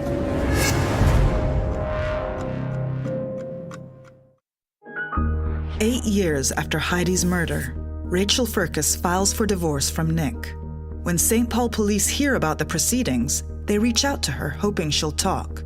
She's hesitant at first, but agrees. I will share my story, and it's very similar, and it doesn't look good for him. Nick had a pattern that he lied about the finances, he mismanaged their finances. He did this obviously with Heidi as well. Once we spoke to Rachel, I really said, we need to get all of our ducks in a row. Easier said than done. For years, it was very suspicious, but there's a difference between believing someone's a suspect and having enough evidence to arrest them and convict them in court. And we didn't want to get it wrong. We didn't want to do the family an injustice by not having enough evidence. So police bring in the FBI. St. Paul Police Department reached out and said, hey, we would like to take another look at this case. The FBI begins their analysis with the first piece of evidence collected in the case, Heidi's 911 call. The 911 call was pretty telling for me, hearing Heidi's last 38 seconds of her life. You hear a loud bang, Heidi scream, and then the call goes dead. We think, because of the sound of it, that it was a gunshot. And what was important about that call was what you hear and what you don't hear. If an intruder had broken in the door, if there was a fight going on in the doorway, how come you can't hear that on the phone? We never heard any sign of any third party in that room. Nick called 911 from the same spot and same phone as Heidi, yet his call plays differently. The FBI couldn't hear the intruder, but they could hear the police. You hear the police enter that front door area. We're able to clearly hear officers responding. So that was a big red flag for us. Even though Nick's story is beginning to fall apart, police need more than the 911 calls to bring him to justice. We're trying to disprove a fictitious intruder, and so to do that, we need to look at any forensic thing that we missed in terms of ballistic examination. They turn to the Minnesota Bureau of Criminal Apprehension. The BCA is the state crime lab and conducts firearm examinations. One question they consider, is it possible for a loaded shotgun, like Nick's, to be accidentally fired during a struggle? This is a side-by-side, double-barreled 20-gauge shotgun. To open it for loading, you push this lever, so you'd put shot shells into the chambers. Opening the action automatically puts the safety on safe. So if I want to fire the shotgun, I have to push the safety forward. That disengages the safety, and now it's ready to fire. It's going to require 2 actions to shoot that weapon. And so that's something that Nick never talks about in his interview. Which is also very telling, because Nick had to have intentionally taken that safety off. The BCA next examines the ammunition used, which is a type of birdshot. I'm going to open up one of these shot shells so you can see the components inside. Birdshot is designed to spread for maximum coverage, to increase the chance of hitting small targets. The greater the spread, the further away the target is. The shot and this shot cup and wad assembly will be all together. And as you travel downrange, the shot cup pretty quickly pulls away from the column of shot itself to expand as designed as it travels away from the shot. As it travels, that wadding starts to lose speed and the shot starts to take over. The wadding falls to the ground as the pellets travel away from the shotgun. Pellet spread gets bigger and bigger and less dense and less dense. But in Heidi's case, both the wadding and the pellets were lodged in her back. So it led us to believe that she was rather close to the shotgun when it was discharged. To find out how close, Nat Perlson conducts distance tests at the firing range. And then we'll place a target at a known distance from the muzzle of the shotgun. We're going to use this remote shooting cart to hold the shotgun and be able to witness the pattern that the shot leaves at the different known distances we'll test. The pattern that was on Heidi was rather tight. The first test is to fire the weapon from a distance of 1 foot.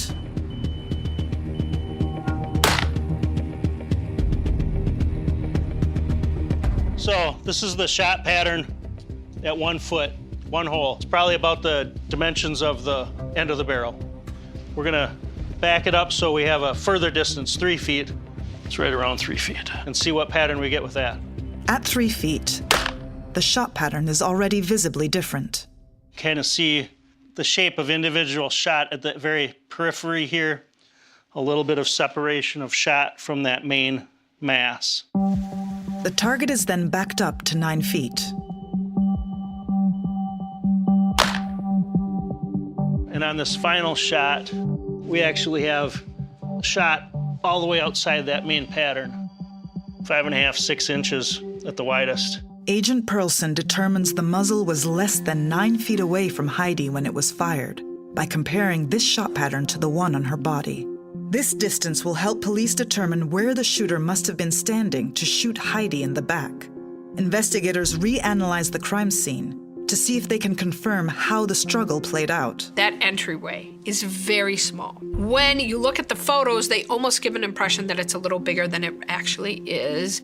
And so the FBI helped us find a way to recreate the scene. The FBI returns to the Furcus home with a Faro scanner, a specialized laser device used to build an exact digital replica of the scene, accurate to the millimeter. This is essentially the first floor of the house. Being able to measure everything as precise as we were helps us kind of determine where at the maximum distance is it possible somebody could be standing at that 9-foot mark, which was our extreme end of our ballistics, where that shotgun would be in space. The Heidi model is positioned in the middle of the house, exactly where the real Heidi was shot dead. With the help of the medical examiner's report, which had already confirmed the angle and height of the bullet entry, they can determine the area where the gun should have been when it went off. As you turn the victim side to side, you see how the pattern of that shotgun moves from side to side. That's the area that shotgun has to be in to inflict that wound in her back and not impact the door jamb or any other obstacle in its way. No pellets were found in the door jamb nor anywhere else near Heidi. It was a clear shot. Agent Riley next focuses on the height the gun would have been held at to make that shot. As we bend Heidi backwards, you see where that shotgun would have to be to represent the wound in her back, and this is not a natural position for anyone to be standing. And then if we bend her forward, even just a little bit, you can see how high that shotgun gets in the room, which tells us that's really the limits of that vertical path on that shotgun. And that shotgun has to be pretty parallel to the ground at the level of his shoulders when it goes off. The digital model shows her shooter could not be as tall as Nick said he was when first asked. Could you guess how tall he was? Over 6 feet. And now we stick a person of the same size as Nick. This is what we find. That weapon is at the same height as if it's shouldered and aiming it at a target. The digital model confirms that someone around 5 feet 8 inches, Nick's height, took a clear and steady shot. Investigators are now certain Nick murdered Heidi. The one thing that's still missing is motive. Why would Nick kill his wife? Why didn't he go to his parents, who were quite well off, and ask for help? That was the burning question that I had in the back of my head.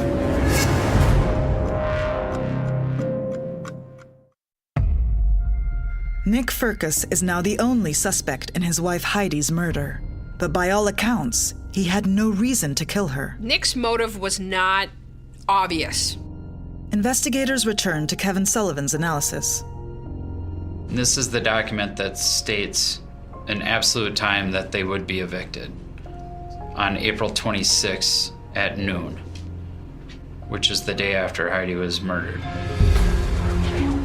This was going to be a really public eviction. The sheriff was going to come on a busy street in front of all the neighbors. They were going to see Heidi and Nick being kicked out of their home, the locks changed publicly, with nothing moved. There was no coincidence that they were about to lose their house the day after Heidi was murdered. So it wasn't the fact that he was going to lose the house, but it was the years of lies in front of it. This is where it's building up. This is the point where you're going to get caught, the end of this paper. And he knew that. The motive is he didn't want to be viewed as a failure. He didn't want to be seen as losing in this game of life. The family and friends were all going to find out. Heidi was going to find out. And his entire world was about to collapse. With both a motive and forensic evidence proving that there couldn't have been an intruder, police have their own theory of what happened the early morning of April 25th, 2010. Nick woke Heidi up, told Heidi someone's breaking in. Nick goes downstairs with the gun concealed in a pair of jeans. Nick was trying to transport the shotgun in a way Heidi would not know what was going on. We think Nick was somewhere in the house, secluded. Police believe Nick was hiding in the living room. When Heidi came downstairs, she got on the phone. Someone's trying to break into my house. And when he found that she was on the phone, I think that surprised him. Nick steps out, pulls that shotgun out of the pants, which is why the pants are tossed right there. We have that one pant leg of the jeans pulled out, aims and shoots and kills Heidi. Nick walks over, checks that she's dead, picks up her phone, and what he does first, according to her cell phone records, is he's going through her call log to see who she's called and realized she'd called 911, and that's when things unraveled for him. What's that do? That sets his clock, because he knows the cavalry's coming. He then goes back to the front door and shoots himself in the leg to make the intruder story sound more plausible.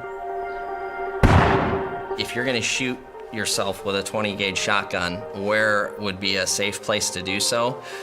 This is the best place, and you could inflict a wound here and be pretty safe that you're not going to hit an artery or something that could kill you. Nick comes back and calls 911. 11 years after Heidi's murder, authorities finally make a move against Nick. Yesterday morning, Nicholas Firkus was arrested and charged with second-degree intentional murder for the death of Heidi Firkus. Her parents were actually at the press conference with police today, didn't speak, but released a statement saying they hope this will get them closer to the truth and justice. With Nick charged with Heidi's murder, prosecutors can finally demand answers. We do not believe that Heidi knew of this foreclosure. For over 10 years, Nick's lawyers claimed they had proof Heidi knew about the eviction. Now they must share it with the prosecution. I was ready, like, turn it over, let's see what it is. And they said they don't have it. There is no document. There never was a document that showed that Heidi knew. In January 2023, Nick Firkus's jury trial begins.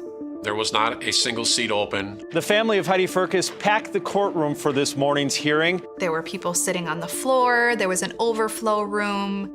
Friends and family on both sides. It was like an ugly wedding where it's like you pick a side. Guilty or not guilty? Not guilty. With Nick still claiming innocence, the prosecution needs the forensic evidence to do two things. One, to prove what does not exist. The job was to prove beyond a reasonable doubt that there wasn't an intruder. And to prove that Nick Firkus was the one who killed Heidi. Nick's defense maintains it was a botched home invasion. Their big defense is Nick is a wonderful guy. The home was foreclosed anyway, so if he was trying to avoid humiliation, he didn't do it. Our response to that was it was all about the framing of it, right? By the time it came out in the paper that the home was foreclosed on, what also came out is that Nick is a victim of a terrible tragedy, as opposed to Nick is an incessant liar who violated the basic tenets of his marriage with Heidi. The prosecution counters the botched home invasion theory by focusing on the evidence at the crime scene, using an impressive exhibit built by the FBI. This is the physical model that the FBI created to explain what the evidence actually shows. The model of the house was made with the same ferro-laser scanning technology used to create the digital model. So this is Heidi, the light blue. The dark blue is the height of Nick. And then we have the alleged intruder, which is our gray person. According to Nick's statements, he was about 6 foot, 6'1"-ish. They used the model in court to show why the fight couldn't have played out the way Nick said it did, and that in fact, there was no fight at all. The big things that we wanted to try to represent was the swing of the door as you open it. As Nick gets beside the door pops open. So this person coming through the door blind would have to grab that shotgun, and then the momentum would take him into that staircase, which takes him out of the area where that shotgun would have to be to hit Heidi in the place that it did. She shot kind of right between her shoulder blades, right here.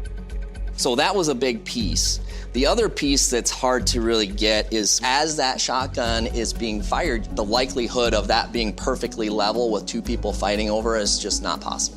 So if there's a fight, very unlikely that it would hit anywhere other than a wall or in this area here because of the momentum the intruder would have coming through the door. Prosecutors then address another part of Nick's story that doesn't hold up. Nothing is disturbed. This is a close-up of that entry table, and there is a life and death struggle happening in this area, according to Nick. So as they're fighting and they continue to fight, there is a receipt on that end table, and if you imagine a door bursting open and then closing, that hasn't seemed to move at all. There's no signs that anything has been disturbed. That's just so improbable, it's impossible. The defense insists there is solid evidence of an intruder, the tool marks on the door frame. The police in their investigation, they actually took the door, and they took part of the door frame as well. And we have that right here. We actually admitted it into evidence. A locksmith testifies that the marks predate Heidi's murder. What he indicated that it looked like it could possibly be was actually a homeowner who might have accidentally locked themselves out. And it's just these like little marks. And as you can see, they're not fresh, they're painted over. The defense disagrees. What they wanted to show was that we didn't prove beyond a reasonable doubt that there wasn't an intruder. So, to close their case, prosecutors have no choice but to go all out. She did it right in front of everybody for people to see, which was a very bold move.